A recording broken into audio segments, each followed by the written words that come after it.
우리 몸이 왔는데 우리 몸만 온 것이 아니라 우리의 마음도 하나님 앞에 함께 온 줄 믿습니다. 그 마음 하나님 기뻐 받으시고 오늘 하늘문을 활짝 여시고 여러분들을 안아주실 줄 믿습니다. 저 오늘 설교 제목이 하나님의 말씀을 믿지 못하는 이유입니다. 하나님 말씀을 믿지 못하는 여러 가지 이유들이 있는데 그 중에서도 오늘은 특별히 우리가 마음이 상했을 때 하나님의 말씀을 믿지 못할 때가 있다라는 겁니다. 여러분들 마음 상하면 어떻게 됩니까? 마음이 상한다. 마음이 상한다. 한 주 동안에 아마 여러분들 인식하지 못하는 순간에도 마음이 상할 때도 있고요. 또 내가 알게 마음 상할 때도 있습니다. 여러분 마음 상하면 어떻게 나타납니까?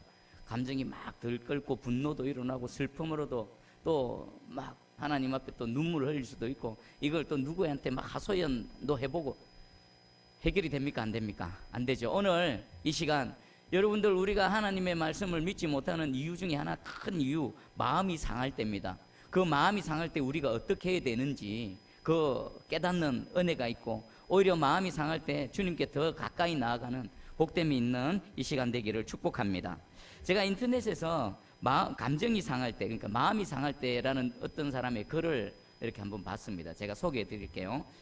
사람은 감정을 표현하면서 살아갑니다. 감정에는 좋은 감정과 악한 감정이 있습니다. 감정을 나열하면 두려움, 분노, 사랑, 근심, 불안, 기타 등등 많이 있는데 특별히 악한 감정들은 들을 어떻게 표현하고 해소하는 것은 중요한 일입니다. 사람이 감정이 상하면 피부가 상해서 아픈 것처럼 마음도 아프다는 것입니다. 이 아픈 마음을 그냥 놔두면 더 큰 아픔으로 번질 수가 있습니다. 그리고 또 중간에 생략하고 감정도 해독을 해야 한다는 것입니다. 억누른 감정이 쌓이면 병이 될 수 있고 분노로 표출될 수 있다는 것입니다. 여러분 마음이 다치죠. 마음은 보입니까? 안 보입니까? 안 보이지만 다칩니다. 여러분 마음이 다치면 뭐라고 표현합니까? 아프다고 그러죠. 그 마음이 아픈 거는 실제로 아픈 겁니다. 눈에 안 보이고요. 만져지지 않지만 우리 마음이 상하면 마음이 실제로 아픕니다. 그럼 우리가 피부에 상처가 나고 흉터가 있고 이러면은 우리가 어떻게 하면 됩니까? 약을 바르면 되죠. 눈에 보이니까, 만져지니까. 그러면 눈에 보이지도 않고 만져지지도 않는 이 마음이 다치고 상처를 입었다. 그러면 무엇으로 치유합니까? 보이지 않는 하나님의 영이 치유해 주실 줄 믿습니다.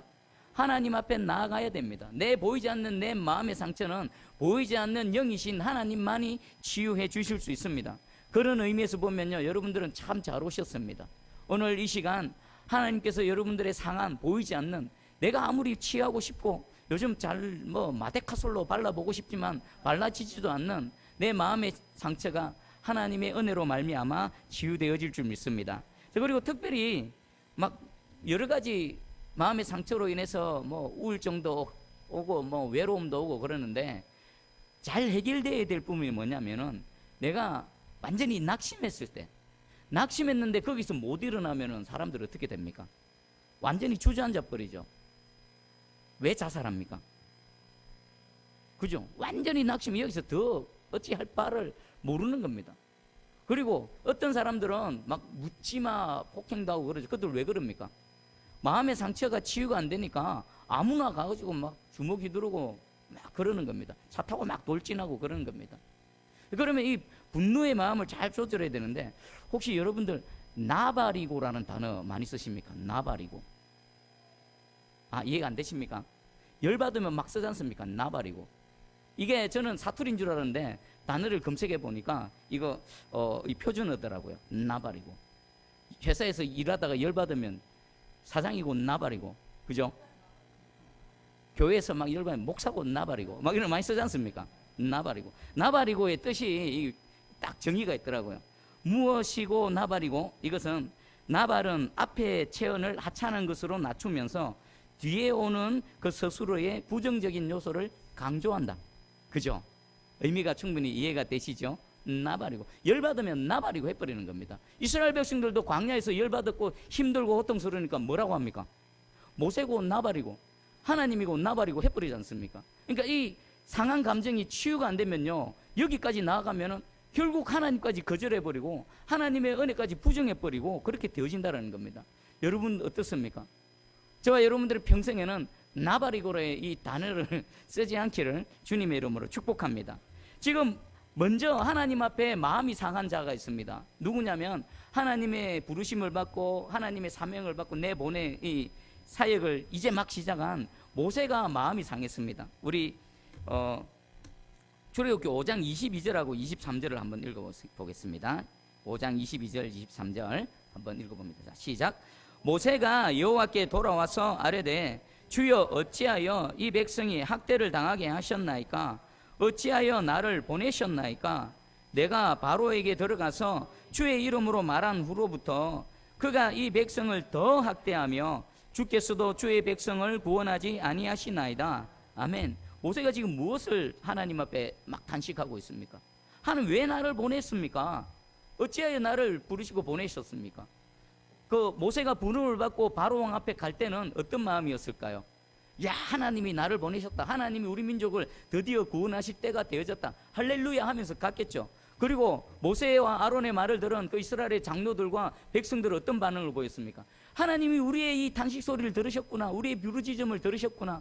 우리의 조상들과의 언약을 기억하셨구나. 엎드려 경배를 했죠. 근데 막상 바로하고 첫 대면을 하고 나서 어떤 일이 일어났습니까? 더 힘들어졌죠. 일이 제대로 진행되어지기는커녕 바로는 더 악한 마음으로 이스라엘 백성들을 학대하게 되고요. 그리고 오히려 더 힘들어지게 되어진 겁니다. 그리고 이스라엘 백성들도 마음이 상해서 모세와 아론을 향해서 돌아섭니다. 그들의 말을 듣지도 않습니다. 이 상황에서 모세가 하나님 앞에 왜 나를 보내셨습니까? 더 안 좋아지고 더 힘들어졌는데 왜 아무것도 안 하시고 그대로 내버려 두십니까? 라고 상한 마음으로 하나님 앞에 가서 탄식을 합니다.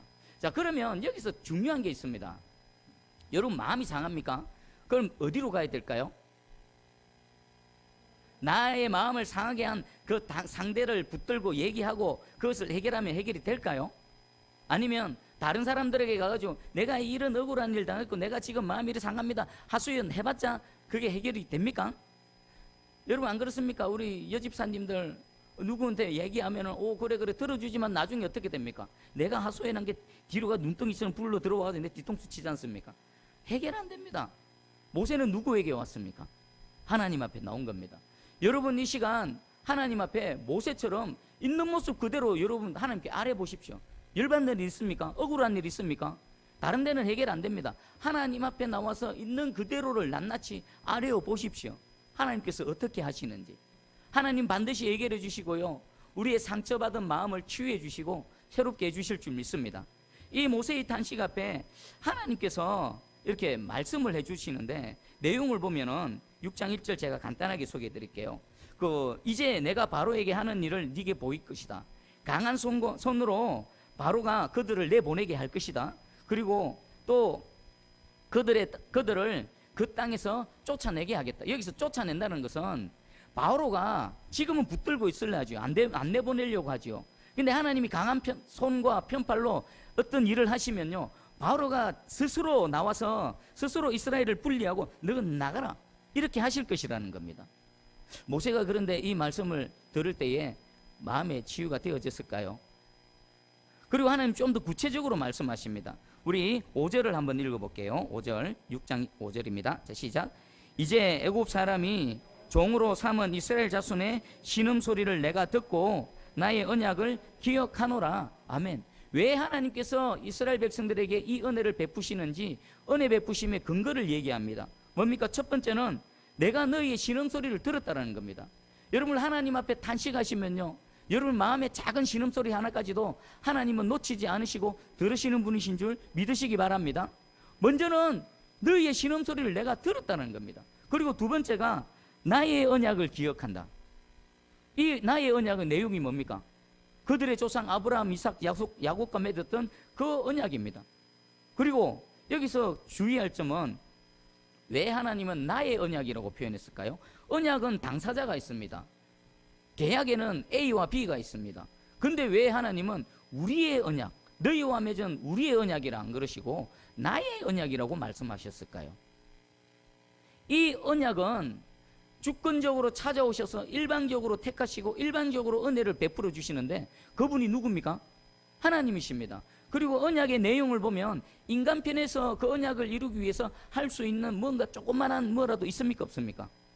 여기서 애굽 땅에서 구원받는 것부터 해서 약속의 땅으로 가는 것, 그리고 약속의 땅을 차지하는 것, 인간 편에서 할 수 있는 게 아무것도 없습니다.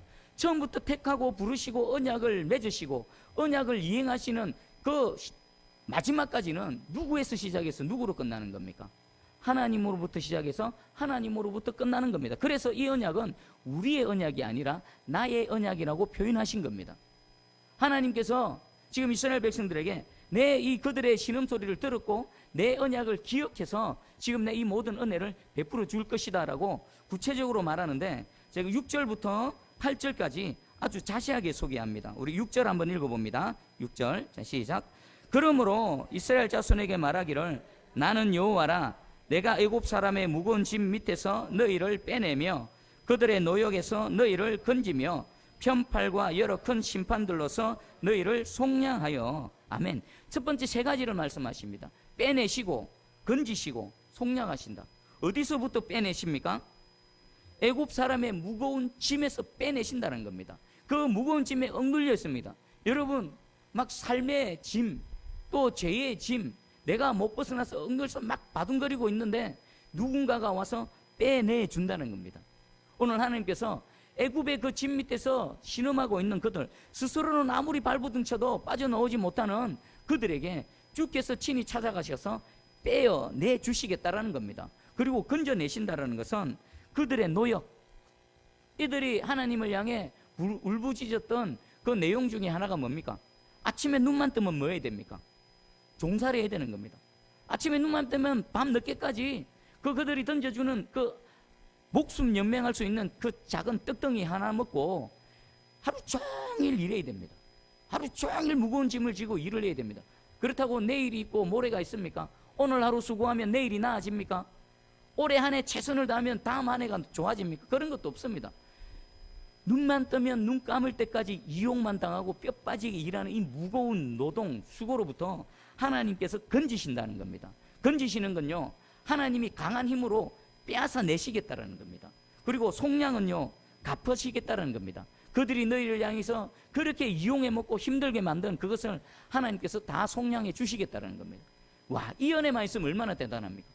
하나님께서 저와 여러분들 인생 가운데 찾아오셔서 내가 도저히 빠져나오지 못하는 그 무거운 그 무엇에서부터 빼어내 주시고, 오늘 하루를 살고 내일 또 하루를 살아가는데 도저히 희망이 없는 이 인생 가운데 건져주시고, 또 내가 삶을 살아갈 때 억울한 일 당하고 빼앗긴 것을 다시 되찾게 해주시고 그것을 복수해 주시고 갚아주시는 이 하나님의 은혜, 이것만 있어도 얼마나 대단합니까? 근데 하나님 지금 이 은혜로 이스라엘 백성들에게 역사하실 뿐만 아니라 저와 여러분들에게도 동일하게 역사하실 줄 믿습니다. 지금 그 과정 가운데 있음을 깨달으시기 바랍니다. 그리고 하나님은 더 말씀하십니다. 7절에 보니까 너희는 내 백성이 되고 나는 너희의 하나님이 될 것이다. 자, 지금 이스라엘 백성들은요, 어떤 처지입니까? 한 나라의 노예 생활을 하고, 노예면 도저히 벗어날 수 없습니다. 그런데 하나님께서 찾아오셔서 어떤 하나님? 창조주 하나님, 전능자 하나님, 구원의 하나님 오셔서 너희가 내 백성이 되고 내가 너희의 하나님이 된다. 여러분 한번 생각해 보십시오. 이분이 내 하나님이 된다? 자기 아버지가 여기 사천시장만 돼도, 자기 아버지가 국회의원만 돼도, 자기 아버지가 어떤 대기업의 총수만 돼도 얼마나 어깨에 힘주고 살아갑니까? 그런데 전능자 하나님이 내 하나님이 되어 주신다라는 겁니다. 이것은 우리가 인식하는 것보다도 더 놀라운 일이 되어지는 겁니다. 저희 시간에 하나님께서 뭐 빼내 주시고 구원해 주시고 속량해 주실 뿐만 아니라 저와 여러분들의 하나님이 되어 주심을 믿으시기 바랍니다. 그리고 세 번째입니다. 이제 우리 한번 8절 한번 읽어보겠습니다. 시작. 내가 아브라함과 이삭과 야곱에게 주기로 맹세한 땅으로 너희를 인도하고 그 땅을 너희에게 주어 기업을 삼게 하리라. 나는 여호와라 하셨다 하라. 아멘. 세 번째가 뭡니까? 하나님께서 이제 너희를 빼내셔서 그 조상들과 맺었던 그 약속의 땅으로 내가 인도할 뿐만 아니라 그 땅을 기업으로 주고 차지하게 하겠다. 이것만 이루어지면 어떻게 됩니까? 이들이 울부짖었던 고통의 근원이 해결되어져 버립니다. 이들이 오갈 데 없어서 남의 나라 객이 되어져서 종살이 하고 있습니다. 그런데 이제 하나님께서 약속하신 그 땅으로 들어가게 되고 거기서 기업을 차지하게 되면 더 이상 종살이 할 필요도 없고요, 그 종살이로 인해서 하나님을 향해 울부짖을 필요도 없는 것입니다. 자, 하나님께서는 내가 너희 울부짖음을 듣고 너희의 그 언약을, 나의 언약을 기억해서 이 세 가지 은혜를 베풀어 줄 것이다. 세 가지 중에서 하나만 우리가 임해도 얼마나 인생이 변화되어지고 인생이 얼마나 풍요로워질 것입니까? 근데 하나님께서는 무려 이 세 가지의 이 약속, 은혜를 베풀어 주실 것을 모세에게 말씀하셨습니다. 그리고 모세에게 이 은혜의 내용들을 이스라엘에게 가서 전하라. 모세가 그 말씀에 순종해서 전했습니다. 어떻게 되어졌을까요? 이 말씀을, 이 은혜의 말씀을 들은 이스라엘 백성들은 어떤 반응을 보였겠습니까? 9절에 나옵니다. 우리 9절 한번 읽어보겠습니다. 자, 시작. 모세가 이와 같이 이스라엘 자손에게 전하나 그들의 마음의 상함과 가혹한 노역으로 말미암아 모세의 말을 듣지 아니하였더라. 아멘. 이 놀라운 은혜의 말씀을 듣고 이스라엘 백성들이 뭐라고 했다고요? 어떻게 했다고요? 듣지 않았다. 이게 좀 더 정확하게 말하면요, 모세의 말을 들으려고도 하지 않았다. 됐다, 시끄럽다, 말하지 마라. 괜히 네가 가가지고 바로 왕에게 말을, 우리가 더 힘들어졌고 더 고통스럽게 되어졌다. 그래서 그냥 아무런 기대도 하지 않을 테니까 아무런 말도 하지 마라. 이들이 이렇게 반응한 이유를 성경에서 정확하게 표현합니다. 그들의 마음이 상한 겁니다. 그들은 처음에 모세가 여호와의 이름을 알려줬을 때, 하나님께서 우리를 기억하셨다라는 그 하나님의 말씀을 들었을 때에 얼마나 기뻐했습니까? 얼마나 하나님을 또 찬양했습니까? 그런데 그들의 기대와는 현실은 다르게 나타나는 겁니다. 그래서 마음이 완전히 상해버린 겁니다. 마음이 완전히 무너져 버린 겁니다. 그리고 그들의 마음이 상하게 되어진 것은 가혹한 노역. 이것은 말로 표현할 수 없겠죠. 여러분, 지금 무더운 땡볕에 막 밖에서 일하는 것만 해도 얼마나 힘들겠습니까? 요즘은 세상이 좋아져서 막 밖에서 일하시면 보니까 막 그 편안하게 일할 수 있도록 시원한 물도 준비해 놓고 좀 힘들만 하면 그늘에서 쉬게 하기도 하지만, 이스라엘 백성들에게 이런 배려가 있었을까요? 힘들어하면 뭐가 돌아옵니까? 채찍으로 막 때리겠죠. 더 힘내라고, 더 일어나서 일해라고. 이 가혹한 노역으로 인해서 그들은 이제 더 이상 하나님의 말씀도 들으려 하지 않고 있는 겁니다. 자, 이것은 이들만의 일이 아닙니다. 어쩌면요, 저와 여러분들도 이 상황 속에 많이 빠져 있을 수도 있고요, 어쩌면 지금 예배드리는 저와 여러분들 중에 누군가는 이 상황에 있을 수도 있습니다. 삶의 무거운 짐, 내가 하나님을 믿고 의지했는데, 내가 하나님 예수 그리스도 이름으로 기도하면은 응답해 주신다는 그 말씀을 붙들고 내가 기도했는데, 변화되어지는 것은 아무것도 없고 내가 주를 믿는 믿음으로 한번 살아가 보려고 하는데 내 인생에 아무런 일도 안 일어날 뿐만 아니라 오히려 더 힘들어지고 더 가혹한 일들만 생긴다. 그래서 마음이 상한 분이 있을 것입니다. 그래서 하나님이 무슨 말을 해도요, 내 귀가 닫혀버리고 내 마음이 닫혔어요, 들으려 하지 않은 그런 분도 계실 것입니다. 오늘 그런 분들 하나님의 말씀을 잘 들으시기 바랍니다. 우리 음식이 상하면 어떻게 되어집니까? 음식이 상하면 못 먹죠. 버리죠. 그러면 우리 마음이 상하면 어떻게 됩니까? 버려버립니까? 마음이 상하면 아무짝에도 쓸모가 없습니다. 음식이 상하면요, 조금 더 먹을 수 없어서 버리는 것처럼 우리의 마음도 하나님 앞에 상해버리면요, 아무짝에 쓸모가 없습니다. 주저앉아 있고 낙심하게 되고요, 상한 사람 옆에 조금만 건드리면 막 폭발해버리고요, 무엇 하나 쓸 데가 없습니다. 그럼 이 상한 마음이 치유가 되어져야만 되는데 어떻게 치유가 되어져야 될까요? 보면은 심지어는 12절에 모세도 마음이 상해버렸습니다. 모세가 여호와 앞에 아뢰어 이르되 이스라엘 자손도 내 말을 듣지 아니하였거든 바로가 어찌 들으리까? 나는 이미 둔한 자니이다. 이스라엘 백성들뿐만 아니라 하나님의 사명을 받은 모세조차도, 하나님 보십시오, 이스라엘 백성들도 내 말 안 듣는데 그들이 마음이 상해서 마음문 닫아버렸는데 어찌 바로가 내 말을 듣겠습니까? 나는 못하겠습니다. 모세도 주저앉아 버렸습니다. 자, 그런데 보면요, 14절부터 우리 27절까지 어떤 내용이 기록되어져 있습니까? 14절부터 27절까지 한번 쫙 보십시오. 14절에 보니까 그들의 조상을 따라 집의 어른은 이러하니라. 이스라엘의 장자 르우벤의 아들은 한옥과 발로와 헤스론과 갈민이 르우벤의 족장, 쭉 지금 족보를 나열하고 있죠. 족보를 지금 그 모세와 아론의 그 조상들의 이름을 쭉 나열하고 있습니다. 그러면 지금 이 상황 속에서 하나님은 왜 모세와 아론의 족보를 지금 거론하고 계실까요? 이거 14절에서 27절까지 이거 쑥 빠져도요 아무런 이상이 없습니다. 전체 흐름에 있어서는. 그런데 하나님께서는 굳이 이 시점에서 모세와 아론의 조상의 그 족보를 쭉 기록하고 있습니다. 왜 그렇게 하셨을까요? 자, 하나님이 말씀하시고 싶은 부분은 바로 26절하고 27절입니다. 우리 26절, 27절 한번 읽어봅니다. 자, 시작.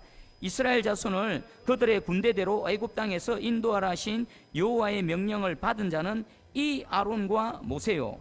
애굽 왕 바로에게 이스라엘 자손을 애굽에서 내보내라 말한 사람도 이 모세와 아론이었더라. 아멘. 이거 뭐가 깨달아지십니까? 지금 그 모세와 아론의 족보를 쫙 기록하고 마지막에 하나님께서 마침표를 딱 짓는데 이 모세와 아론이 무엇을 한 사람입니까? 여호와의 명령을 받은 자 모세와 아론이다. 어떤 명령입니까? 이스라엘 자손 그들의 군대대로 애굽 땅에서 인도하라는 명령을 받은 자가 모세와 아론이다. 그리고 27절에도 이 모세와 아론인데 바로 왕 앞에 가서 이스라엘 백성들을 내보내라라고 말한 사람도 모세와 아론이다. 하나님께서는요 모세와 아론을 언제부터 준비하셨습니까? 지금 이 일을 위해서 모세와 아론을 하나님께서는 준비를 하셨고 언제부터 준비하셨을까요? 그들의 조상 때부터 하나님은 이때를 보시고 준비하고 계셨다는 겁니다. 그러면 모세와 아론이 이 땅에 태어난 존재 목적은 뭡니까? 하나님이 왜 모세와 아론을 창조하셨습니까? 26절과 27절에 이 일을 위해서 하나님이 콕 집어서 이 아론과 모세다, 이 아론과 모세다라고 말씀하시는 겁니다. 그러면 모세와 아론 존재 자체가 뭡니까? 하나님께서 그들을 구원하시고 그 약속의 땅으로 인도하시고 그들을 빼내시고 건지시고 이 은혜를 베풀어 주실 것에 대한 완벽한 증거라는 것입니다. 여러분, 세상에 존재하는 모든 물건들은 목적이 있습니다. 마이크는 왜 존재합니까?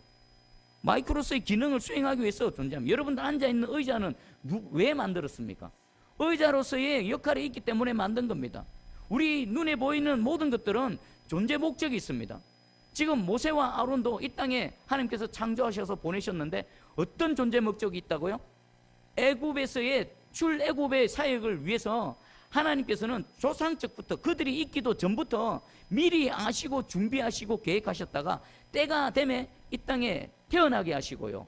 그리고 지금 이 사역을 감당하게 하셨다라는 것을 말씀하시기 위해 굳이 이 시점에서 그들의 족보를 쭉 나열하시고 이 사람이 모세와 아론이다라고 말씀하고 있는 것입니다. 자, 그러면 저와 여러분들도 마찬가지입니다. 저와 여러분 어쩌다 우연히 그냥 우리 부모님들이 결혼해서 그냥 혈과 육에 의해서 태어난 것처럼 보이지만요, 결코 우연이 아닙니다. 컵 하나도요 목적이 있어서 만들어졌는데 하나님의 최고의 창작품, 하나님의 최고의 피조물인 인간, 특별히 저와 여러분들 한 영혼이 어쩌다가 우연히 태어났을 리가 없는 겁니다. 오늘 이 자리에서 예배받기를 원하셔서 하나님 우리를 창조하시고 이 땅에 보내주신 줄 믿습니다. 여러분들 가정에서, 여러분 직장에서, 또 우리 새순교회에서 함께 공동체로 신앙생활을 할 때에 하나님을 찬양하는 목적, 하나님의 뜻을 이루어드리는 그 목적을 이루기 위해서 저와 여러분들을 창조하신 줄 믿습니다. 근데 그게 언제라고요? 지금 이때가 아니라, 이 시점이 아니라 언제? 그 이전에 훨씬 전에, 어쩌면 창세전에 예수 그리스도 안에서 하나님께서 그 모든 일들을 계획하시고 지금 이루어 가신 줄 믿습니다. 우리 계시록 22장 13절에 보면요, 나는 알파와 오메가요, 처음과 마지막이요, 시작과 마침이라고 말씀하십니다. 우리는 현재 시점에 갇혀서 살아갑니다. 시간과 공간에 갇혀서 살아갑니다. 하지만 우리 하나님은요 완전히 차원이 다르신 하나님입니다. 우리가 지금 이 땅에 태어나서 살아가고 지금 여기 이르기 전에 하나님께서는 창세전에 저와 여러분들을 아시고 저와 여러분들의 이름을 부르시고 지금 우리와 함께하는 줄 깨달으시기 바랍니다. 그래서요 그 예레미야 선지자는 이렇게 고백했습니다. 예레미야 1장 5절에 내가 너를 모태에서 짓기 전에 너를 알았고 네가 배에서 나오기 전에 너를 성별하였고 너를 여러 나라의 선지자로 세웠노라 하시기로. 하나님께서는 예레미야 선지자를 이렇게 말씀하셨습니다. 내가 너를 모태에 짓기 전에, 모태에서 잉태되기 전에 뭐 하셨다고요? 알았다라는 겁니다. 여러분들이 이 땅에 존재하기 전에, 어머니 뱃속에 생겨지기 전에 하나님은 저와 여러분들을 아시고 저와 여러분들의 이름까지 부르신 하나님이십니다. 그리고 배에서 나오기 전에 성별했다, 구별했다, 하나님의 존재 목적으로 따로 세워두셨다라는 겁니다. 예레미야 선지자가 태어나기도 전에 하나님의 선지자로서 여러 나라의 하나님의 이름을 외치기 위해서 하나님께서 따로 구별하셨다는 겁니다. 이것은 예레미야뿐만 아닙니다. 사도 바울도 동일한 고백을 했고요, 이 은혜는 저와 여러분들에게 동일하게 임하는 줄 믿습니다. 그리고 빌립보서 1장 6절에 너희 안에서 착한 일을 시작하신 이가 그리스도 예수의 날까지 이루실 줄을 우리는 확신하노라. 바울은요, 지금 사역을 진행해 가는 속에서 하나님께서 하시는 일들을 보고 고백하는 겁니다. 현실은 어렵고 내가 복음을 전할 때마다 대적들은 일어나서, 심지어는 내가 저 바울을 죽이기 전에는 먹지도 마시지도 않겠다라는 대적들이 일어났을 때라도요, 하나님께서 그 일들을 자신을 통해서 이루어 가심을 보고 지금 고백하고 있는 겁니다. 여러분, 현실 삶 가운데 무엇이 어려움이 있었습니까? 어떤 무거운 짐들이 있으십니까? 하나님께서 오늘 말씀하셨습니다. 내가 그 짐에서 빼주겠다, 내가 빼내주겠다, 내가 너를 건져주겠다, 내가 너의 모든 것들을 갚아주겠다. 그리고 예수 그리스도 안에서 내가 약속한 그 모든 약속의 말씀들을 이루겠다. 저와 여러분들 때문에 아니라 누구 때문에요? 하나님께서 홀로 그 일들을 이루어 가실 줄 믿습니다. 우리 눈에는 안 보입니다. 지금 어떤 일이 일어나는 줄 우리는 모릅니다. 그저 내 눈앞에 펼쳐지는 현실들은요, 더 뭔가가 힘들어지고 내가 예수를 믿는데 오히려 더 상황이 풀려지는 것은 아니라 더 고달파지고 더 대적들은 일어나고 예수 믿는 내 삶은 더 힘들어진다. 그럴지라도요, 하나님은 지금 여러분들과 함께 하시고 하나님의 일들을 이루어가고 계신 줄 깨달으시기 바랍니다. 전도서 보면 11장 5절에 바람의 길이 어떠함과 아이 벤 자의 태에서 뼈가 어떻게 자라나는지를 내가 알지 못함 같이 만사를 성취하시는 하나님의 일을 네가 알지 못하느니라. 아멘. 하나님이 어떻게 일들을 이루어 가시는지 저와 여러분들은 현재 시점에서는 모릅니다. 그것이 이루어지고 되어져 봐야 하나님께서 이렇게 역사하셨구나라고 깨달아 알고 감사할 따름입니다. 오늘 여러분들 현실과 여러분들이 믿는 믿음과 분명히 괴리감이 있을 것입니다. 그 괴리감이 크면 클수록 여러분들은 어쩌면 마음이 상하고요, 낙심의 자리에 계실 줄, 그런 분들도 있을 것입니다. 오늘 그 상한 마음 가운데 하나님이 찾아오십니다. 그럴지라도 내가 너와 함께하고 있다. 너는 모를지라도 나는 알파요 오메가요, 처음이고 시작이요, 착한 일을, 그 선한 일을 시작하신 하나님이 끝까지 이루실 것이다. 네 눈에는 안 보여줘도 그 아이가 뱃속에서 어떻게 자라나는지 모르는 것 같지만 분명히 뼈가 자라나고 생명이 자라나서 반드시 태어나게 하실 것이다. 하나님 말씀하십니다. 이 하나님의 말씀으로 여러분들의 상한 마음이 완전히 치유함 받고 다시 일어나서 주님 앞에 나아가는 저와 여러분들 되기를 축복합니다. 우리 찬양곡 보면은요, 하나님이 실수하지 않으신다라는 그 찬양 복음성가 아시죠? 그 가사를 한번 소개해 드릴게요. 내가 걷는 이 길이 혹 굽어도는 수가 있어도 내 심장이 울렁이고 가슴 아파도 내 마음속으로 여전히 기뻐하는 까닭은 굽어들고요, 내가 다른 길로 가고 내가 원치 않는 길로 가 있다 하더라도 내가 기뻐하는 까닭은 하나님은 실수하지 않으신다라는 겁니다. 맞습니다. 저와 여러분들은 실수할 수 있습니다. 오늘 하루 뭔가를 선택할 때에 더 나은 선택이 있는데 내가 어리석어서 나쁜 선택을 할 수도 있습니다. 그런데 괜찮습니다. 왜 그런지 아십니까? 내가 실수해도 나와 함께 하시는 하나님은 실수하지 않으시고 내가 더 나쁜 선택을 해도요, 하나님께는 그 자리에서 새롭게 창조하셔서 가장 좋은 것으로 새롭게 하실 능력의 하나님이시기 때문입니다. 우리 한번 이 찬양 고백하면서 하나님께 함께 나가기 원합니다. 반주해 주시고 하나님은 실수하지 않으신다네 함께 찬송으로 나가도록 하겠습니다.